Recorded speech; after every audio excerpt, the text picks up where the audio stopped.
এই গভর্নমেন্টের আমলে কিছু টেলিভিশন চ্যানেল চালু হয়েছে, আপনি জানেন বিএনপি আমলেও কিছু টেলিভিশন চ্যানেল চালু হয়েছে। এই গভর্নমেন্টের আমলে চালু হয়েছে এরকম একটা টিভি চ্যানেল, তারা প্রচন্ড ভাবে সরকারপন্থী বিভিন্ন টক শোর মাধ্যমে ম্যানুভারিং করার চেষ্টা করে। হ্যাঁ, আমি নাম বলতে চাই না।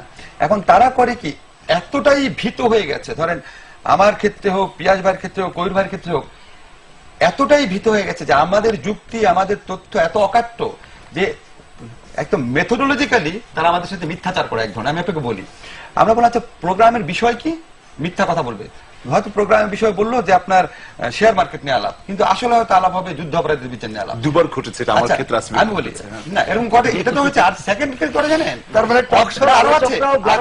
মনে আমাকে শেষ করতে দেন। আরেকটা হচ্ছে কি, আমি বলে আসবে সাথে কে কে, সেটাও মিথ্যা কথা বলে, দুটা তিনটা লোকের নাম বাকি বলে না, এত ভয় পায় মানে ওই মিডিয়া। এবং আমি আরেকটা জায়গায় বলতে শুনেছি, আমি বললাম দেখেন আমাদের সরকার সবসময় বলে কি যে টক শোতে মিথ্যা কথা বলা, সরকারের উন্নয়নের কথা বলা হয় না। আপনি খেয়াল করে দেখেন 50% তো সবসময় উন্নয়নের কথাই বলে।